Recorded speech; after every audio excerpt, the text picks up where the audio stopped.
Hello दोस्तों, स्वागत है आपका मार्क फार्मेसी कोर्स के एपिसोड 4 में। जैसा कि हमने 2 में और 3 में हमने सीखा कि कैसे हम आइटम क्रिएट करें और कैसे हम उसको इंपोर्ट करें अगर हमें इंपोर्ट करना है एक्सेल के जरिए। अगर वो वीडियो आपने नहीं देखी तो डिस्क्रिप्शन बॉक्स में आपको उसका लिंक मिल जाएगा, आप उसे देख सकते हैं। और आज जो हम सीखने वाले हैं वो सीखने वाले हैं कि हमें परचेज एंट्री कैसे करनी है, परचेज एंट्री कैसे करें, हम उसको मॉडिफाई या डिलीट कैसे करें, या फिर हमें उसकी रिटर्न्स कभी कभी करनी होती है, कभी हमारे पे सामान गलत आ जाता है या उसका हमें रिफंड लेना होता है तो वो कैसे करें। और हम अगर उसको भी इंपोर्ट करना चाहें एक्सेल के थ्रू, सीएसवी के थ्रू, जो या फिर कोई और मार्क यूजर है जो मार्क यूज कर रहा है या कोई अदर सॉफ्टवेयर यूज कर रहा है, तो अगर कोई वो फाइल शेयर करता है तो उससे कैसे इंपोर्ट करें। तो कंप्लीट परचेज सॉल्यूशंस के बारे में आज हम समझेंगे इस वीडियो में। तो चलते हैं हम अपनी स्क्रीन पे। अब हम सबसे पहले समझेंगे कि परचेज एंट्री कैसे करें। अब परचेज एंट्री करने के लिए हमें परचेज एंट्री तक पहुंचने के लिए 3 ऑप्शन है हमारे पास। पहला ऑप्शन तो ये है कि आप ट्रांजैक्शन के मेनू में जाएं और परचेज पे क्लिक करके होलसेल बिल पे आप क्लिक कर दें तो आप अपनी परचेज एंट्री पे पहुंच जाएंगे। दूसरा ऑप्शन है कि जो ये शॉर्टकट बटन्स होते हैं, आप यहाँ पे परचेज एंट्री का जो है एक बटन लगा सकते हैं और क्लिक करके आप परचेज एंट्री पे पहुंच सकते हैं। और तीसरा ऑप्शन है कि अपने कीबोर्ड से आप अल्ट पी प्रेस करें और आप अपनी परचेज एंट्री पे पहुंच जाएंगे। तो अब ये परचेज एंट्री पे हम जो है पहुंच चुके हैं। अब यहाँ पे सबसे पहले देखो आपको क्या है, आप इसको जस्ट एक क्वेश्चन आंसर की तरह समझें तो आपको कहीं पे कोई प्रॉब्लम नहीं आएगी कि हमें क्या एंटर करना है, कहाँ पे क्या डिटेल्स हमें फिल करनी है। तो देखिए सबसे पहले ये आपसे पूछ रहा है डेट। अब ये डेट जो है आपको वही मेंशन करनी है जो आपके परचेज बिल पे है।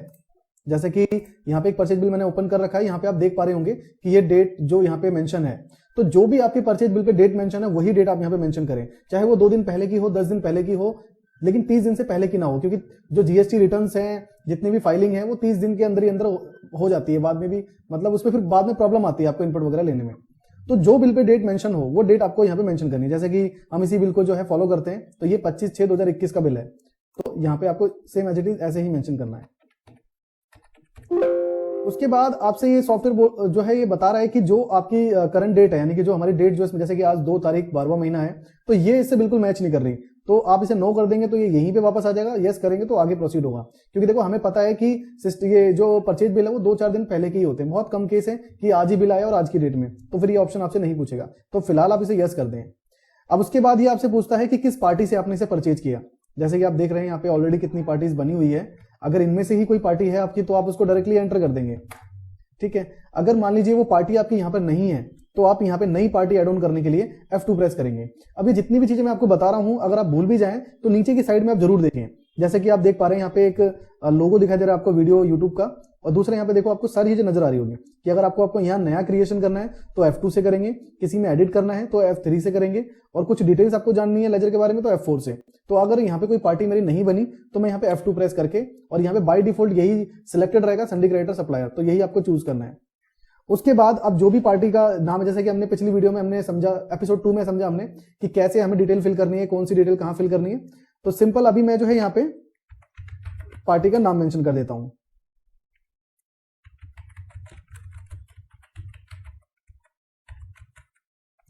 उसके बाद जो डिटेल्स है पार्टी की आपके पास अवेलेबल, जैसे address, mobile number, contact person, GST number, तो ये सारी डिटेल आप मेंशन कर देंगे। उसके बाद लास्ट में कंट्रोल W करें आप। अब जैसे कंट्रोल W करेंगे और भी डिटेल आपको मेंशन करने के लिए बोलेगा, बट आप इसको स्किप कर दें। तो अब आप देख रहे होंगे कि यहीं पे जो है हमने पार्टी क्रिएशन कर ली। हमें ना तो सॉफ्टवेयर को, ये परचेज एंट्री को क्लोज करना पड़ा, और यहीं पे हमने जो है पार्टी क्रिएट कर ली, और यहीं हमारी पार्टी जो है मेंशन हो गई है। अब हम इसको सिलेक्ट कर लेंगे, यानी कि एंटर कर देंगे इस पे। अब उसके बाद है पार्टी नंबर, पार्टी का मोबाइल नंबर डाल देते हैं या पार्टी का नंबर को, पार्टी का कोड डाल देते हैं। तो आपको यहाँ पे बिल्कुल भी कंफ्यूज नहीं होना। यहाँ पे पार्टी नंबर में आपको इनवॉइस नंबर डालना है जो पार्टी ने आपको दिया है, क्योंकि बहुत सारे bill pay bill of supply लिखा होता है, इनवॉइस नंबर लिखा होता है, बिल नंबर लिखा होता है। तो सिंपल एक वर्ड जो है कंपनी ने किया हुआ है पार्टी नंबर, तो जो पार्टी ने आपको नंबर दिया है आपके इनवॉइस में वो आप डालें, यानी कि इनवॉइस नंबर।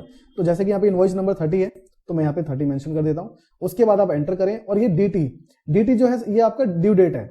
अब जैसे कि बिल में आप देख भी पा रहे होंगे कि यहाँ पे इनको ड्यू डेट जो मिला है वो 30/8 तक का मिला है। तो ऐसे ही आप यहाँ पे मेंशन करें। ड्यू डेट क्या है कि अगर ये माल आपका क्रेडिट पे आया है तो यहाँ पे ड्यू डेट आप मेंशन कर देते हैं कि आपको कब तक इसकी पेमेंट करनी है। उसके बाद आप एंटर करें, और ये ऑप्शन आपसे जब पूछेगा अगर आप पार्टी का जीएसटी नंबर नहीं डालते हैं, अगर आप जीएसटी नंबर नहीं डालते जब जाके आपसे पूछता है कि आपको इसका टैक्स जो है आपने पे किया है या नहीं किया है, या तो आप इसको अपने हिसाब से यस और नो कर देंगे। उसके बाद ये आपका आ जाता है आइटम पार्ट पे।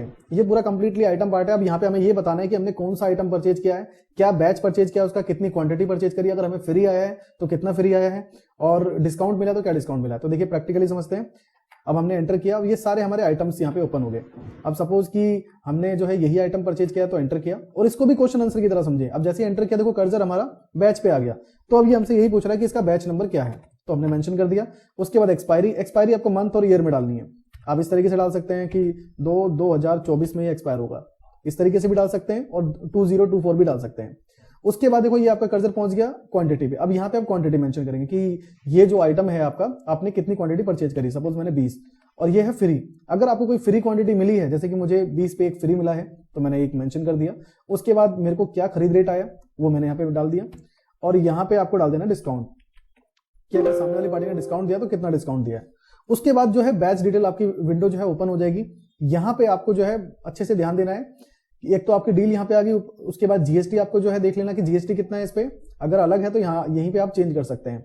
उसके बाद आपकी एमआरपी, आप यहाँ पे एमआरपी मेंशन, सपोज की इसकी एमआरपी चेंज होगी तो मैंने 40 रुपए की इसकी एमआरपी तो 40 मेंशन कर दिया।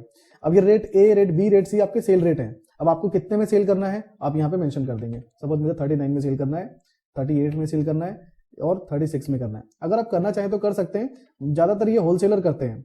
अगर आप रिटेल में भी करना चाहें तो कर सकते हैं। उसके बाद एंटर करें तो ये आइटम हमारा एंटर हो गया। ऐसे ही हम एंटर करेंगे दूसरा आइटम। अब सपोज यहाँ पे भी ये क्वेश्चन हो सकता है कि सर अगर यहाँ पे आइटम नहीं है तो उसके लिए क्या करना पड़ेगा। सेम प्रोसीजर वही है कि आप अगर नया आइटम क्रिएट करना चाहते हैं तो F2 करें, उसके बाद इसको आप रीनंबरिंग को यस करें और जो भी आपका आइटम है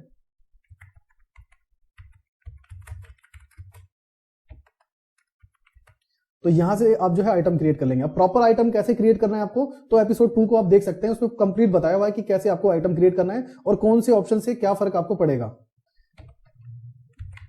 उसके बाद आप इसको एमआरपी वगैरह मेंशन करना चाहें कर सकते हैं, और क्या खरीद रेट है आपकी और कितने में आपको सेल करना है और क्या कन्वर्जन है इसका, और एंटर करके आप इसको सेव कर दें। जैसे ही सेव करेंगे तो देखिए ये आइटम हमारा यहीं पे इंस्टेंटली यहीं पे क्रिएट हो गया। अब फिर उसके बाद वही कंटिन्यूसली जो स्टेप चलेंगे आपके कि आप यहाँ पे बैच बताएंगे कि क्या बैच है। उसके बाद एक्सपायरी आप यहाँ पे मेंशन करेंगे और कितनी क्वांटिटी आपने परचेज करी और फ्री मिला या नहीं मिला और क्या आपके परचेज रेट है और क्या आपको डिस्काउंट मिला इसमें। फिर वही आपकी बैच डिटेल विंडो ओपन हो जाएगी। तो देख पा रहे होंगे कि इस तरीके से बाय डिफॉल्ट सारी की चीजें सेट है। अब ये भी हो सकता है कि जैसे ये क्रोसिन जो टैबलेट है इस बार ये जो है इसकी एमआरपी अलग है और सेम आइटम यही है और इसका बैच जो है अलग है। मान लेते हैं हमारा बैच ये है और इसकी जो है इसमें जो हमने 50 क्वांटिटी परचेज करी और इसका खरीद रेट भी हमें थोड़ा सा ज्यादा आया और डिस्काउंट हमें कम मिला, लेकिन इसकी एमआरपी चेंज है। इसकी एमआरपी 60 रुपए की है और ये जो है सेल रेट हमने रखा है इसका 59 का। आइटम एक ही है आपका, बैचेस अलग हैं। जब आप सेल करेंगे तो वहां पे आपको ऑप्शन मिलेगी कि आपको कौन सा सेल करना है तो और उसी के हिसाब से आपके जो है रेट पिकअप होंगे। अब ऐसे ही एंटर करके कंटिन्यूअसली जो है चीजें आपकी ऐसी चलती हुई जाएगी कि आप यहाँ बैच बताएंगे, एक्सपायरी बताएंगे, उसके बाद क्वांटिटी और फिर उसके बाद क्या रेट आपको आया, क्या डिस्काउंट, और फिर यहाँ पे आप अगर स्कीम सेट है आप स्कीम लगा सकते हैं, अगर जीएसटी गलत है तो ठीक कर सकते हैं, और एमआरपी चेंज करनी है, सेल रेट चेंज करना कर सकते हैं। अब यहाँ पे अगर इस तरीके से एंटर हो जाए, अब हमको जो है बिल को सेव करना है। तो सेव करने के लिए भी हमारे पे 3 से 4 तरीके हैं और पहला तो ऑप्शन यही है कि आप कंट्रोल W से सेव कर सकते हैं। अब कंट्रोल W तो मैंने कर दिया, लेकिन अगर मान लीजिए आप आइटम लिस्ट में है और यहाँ पे अगर कंट्रोल W करेंगे तो कोई और ही ऑप्शन इनेबल हो जाएगा। तो आपको कहाँ पे करना है कंट्रोल W, परचेज एंट्री की विंडो पे, जो ये आप देख पा रहे हैं परचेज एंट्री की विंडो, और यहाँ पे सबसे लास्ट में जो आपकी लाइन है यहाँ पे आपका कर्सर होना चाहिए। उसके बाद आप कंट्रोल W करेंगे तो आपका बिल सेव हो जाएगा। अब एंटर करते ही अब अगर पहले से यहाँ पे सेट करना चाहते हैं आप स्कीम डिस्काउंट तो आप यहाँ से सेट कर सकते हैं। अगर आप चाहते हैं कि नहीं ये सब नहीं करना आपको तो स्किप कर दें सिंपल। और ये है टैक्स समरी चेक करने के लिए। अगर आपका रेट मैच नहीं हो रहा और आप चेक कर रहे हैं कि मेरे बिल में कोई और रेट है, यहाँ पे कोई और रेट है, तो आप अपनी टैक्स समरी वगैरह चेक करेंगे। कहीं पे हो सकता है कि टैक्स की प्रॉब्लम हो या रेट की प्रॉब्लम हो। उसके बाद आप एंटर करके इसको सेव कर देंगे। अब जैसे ही मैं सेव कर दूंगा, यस कर दूंगा, बिल मेरा सेव हो जाएगा। तो पहला तरीका ये है। दूसरा तरीका है कि आप यहाँ पे एंड का बटन प्रेस करें, जो कीबोर्ड में हमारे एंड का बटन होता है, और उसके बाद एंटर, और फिर वही स्केप करें इन सभी ऑप्शन को, एक्स्ट्रा ऑप्शन को एंटर करके सेव कर देंगे। अब जैसे सेव करेंगे बिल सेव हो जाएगा। अब तीसरा ऑप्शन है आपके पास टैब के बटन से, कि आप टैब का बटन प्रेस करें, एंटर करें, फिर इन सारे एक्स्ट्रा ऑप्शन को नो करें, एंटर करके इसको यस करते ये सेव हो जाएगा। अब चौथा ऑप्शन जो आपको दिखेगा वो आपके डिस्प्ले पे ही दिख जाएगा। आप देख पा रहे होंगे नीचे की साइड में यहाँ पे सेव पे। अब यहाँ माउस से आप क्लिक करेंगे सेव बटन पे, और उसके बाद आप फिर अपने कीबोर्ड से फिर कंटिन्यूअसली एंटर और एक्स्ट्रा ऑप्शन को नो और एंटर करके इसको आप सेव कर देंगे। अब ये बिल हमारा कंप्लीटली सेव हो गया। तो हमारे पास 4 तरीके हैं बिल को सेव करने के लिए। अब जो आपको सुटेबल और बेस्ट लगता है कि आपका जो कीबोर्ड में सबसे ज्यादा पास हो या आपको सुटेबल माउस से लगता है तो आप कर सकते हैं। उसके बाद आप इसको यस स्केप करें, स्केप। अब आपका जो परचेज बिल है वो एंटर्ड हो चुका है। अब यहाँ पे क्या है कि यहाँ से 2-3 केस फिर से स्टार्ट हो जाते हैं। पहला तो केस ये स्टार्ट हो जाता है परचेज बिल से कि जो हमने बिल एंटर किया था उसमें कुछ हमें मॉडिफिकेशन करनी है। हो सकता है कि आपकी क्वांटिटी गलत डल गई हो, डेट गलत डल गई हो, बिल नंबर गलत डल गया हो, या बैचेज गलत डल गए हैं, किसी की एमआरपी गलत डल गई है, तो कुछ भी ऑप्शन ऐसे हो सकते हैं। तो उसके लिए सिंपल आपको जाना है ट्रांजेक्शन में परचेज, और परचेज में आपको चूज करना है मॉडिफाई बिल। अब जैसे यहाँ पे एंटर करेंगे आपके पास बहुत सारे ऑप्शन है कि कौन से डेट को आपने बिल एंटर किया, ये भी आप बता सकते हैं, और फिल्टर कर सकते हैं पर्टिकुलर किसी एक लेजर का कि सिर्फ उसी का आप देखना चाहते हैं, तो यहाँ पे फिल्टर भी लगा सकते हैं। अब एंटर करें तो देखिए यहाँ पे कोई बिल नहीं आया। क्यों नहीं आया? क्योंकि 2 तारीख में कोई भी बिल एंटर नहीं है। अब हम दोबारा से मॉडिफाई बिल पे जाते हैं, और यहाँ पे हमने, क्योंकि जो हमने बिल एंटर किया था वो जून का किया था, तो अब हम यहाँ पे 1/6 जून कर देते हैं। उसके बाद एंटर करते हैं, तो अब आप देख पा रहे होंगे कि बिल आपको यहाँ पे शो हो रहा है। और बिना बिल को एंटर करे भी आप साइड में देख सकते हैं कि इसके अंदर कौन कौन से आइटम है और कितनी कितनी क्वांटिटी है उसके अंदर, और यहाँ पे सारी डिटेल आ जाएगी। अगर आपका यूजर है तो किस यूजर ने इस बिल को एंटर किया, अगर मॉडिफाई भी होगा तो किस यूजर ने मॉडिफाई किया, तो सारी डिटेल्स आपको साइड में दिखाई देती है। अब आपको एंटर करना है। अब एंटर जैसे ही आप करेंगे तो देखिए आपको बहुत सारे यहाँ पे ऑप्शन नजर आ गए। आपको बिल को मॉडिफाई करना है, इसका प्रिंट लेना है, डिलीट करना है, कैंसिल करना है, देखना है आपको, या ईमेल करना है, तो सारे ऑप्शन नजर आ जाएंगे। अब जैसे कि हमें मॉडिफाई करना है तो मैंने मॉडिफाई पे सिलेक्ट किया, एंटर। अब सबसे पहले ये बोल रहा है कि पार्टी, हो सकता है कि पार्टी गलत डल गई हो आपसे, तो जैसे ही पार्टी पे कर्सर रुके आपको यहाँ पे स्पेस का बटन प्रेस करना है, और सपोज कि ये शर्मा इलेक्ट्रिक है या फिर मेडिकल केयर से हमने इनसे परचेज किया, एंटर करें और श्योर टाइप कर दें आप। उसके बाद ये आपका डेट पे जो है कर्सर रुकता है। सपोज की डेट हमसे गलत डल गई, 24/6 थी ये, तो हमने 24/6 मेंशन कर दिया। उसके बाद बिल नंबर, अगर बिल नंबर गलत है तो बिल नंबर भी ठीक कर सकते हैं, ड्यू डेट ठीक कर सकते हैं। फिर उसके बाद एंटर, फिर यहाँ पे भी आप एंटर कर दें। उसके बाद ये आपके आइटम के कर्सर पे, मान लीजिए ये तीसरा आइटम जो है हमसे गलत हो गया, तो हमने इस पे एंटर किया कंटिन्यूसली, बैच पे रुका ये। अब बैच हमसे गलत डल गया तो हमने बैच को भी ठीक कर दिया, और इसकी एक्सपायरी 23 की डाल दी। कुछ भी गलत हो सकता है, आप उसे ठीक कर सकते हैं। अब इसको भी हमें जो सेल करना है 60 रुपए में सेल करना है। जब सारे ऑप्शन, जब जितने भी जो करेक्शन है आप कर लें और वो ठीक हो जाए, तो उसके बाद लास्ट में आपके पास सारे वही ऑप्शंस हैं बिल को सेव करने के लिए। कंट्रोल W, टैब, एंड, और जो स्क्रीन पे बटन है इसके थ्रू भी आप सेव कर सकते हैं। तो सेव करने के वही तरीके हैं आपके पास।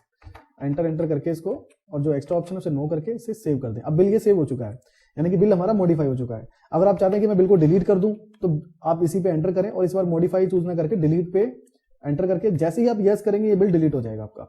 तो बिल को ऐसे इस तरीके से डिलीट भी कर सकते हैं। अब आपको क्या है कि इसको एक्सपोर्ट करना है। मान लीजिए ये बिल एक्सपोर्ट करके आप अपने पास मेंटेन करते हैं या किसी को भेजना चाहते हैं, तो यहाँ पे F11 प्रेस करें, और ये आपको दिखता भी रहेगा। आप देख पा रहे होंगे नीचे कि F11 से सॉफ्ट कॉपी जो है निकलती है इसकी, तो F11 प्रेस करेंगे, और देखिए कि इसका जो है आप इसको मेल करना चाहते हैं या सेव करना चाहते हैं, तो सेव सॉफ्ट कॉपी एंटर करें। और उसके बाद ये कहाँ पे सेव होके जा रहा है, डी ड्राइव में मार्क ERP एक्सपोर्ट फोल्डर के अंदर डेमो के नाम से ये जा रहा है, और ये CSV फाइल है, तो आप इसको एक्सेप्ट करें। अब ये फाइल जो है एक्सपोर्ट हो चुकी है। अब हम इसको भी चेक कर लेते हैं।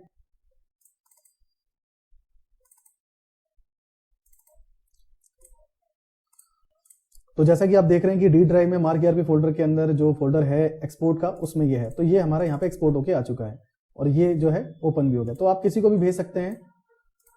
और ऐसे ही अगर आपको PDF निकालना है तो PDF भी आप निकाल सकते हैं। जैसे कि आप देख रहे हैं मेल सेव टू PDF, तो इसी तरीके से आप PDF भी आपका उसी फोल्डर में जाके सेव हो जाएगा। तो कैसे मॉडिफाई करना है, कैसे डिलीट करना है, कैसे परचेज बिल को एंटर करना है, ये सारी चीजें जो है हमने समझी।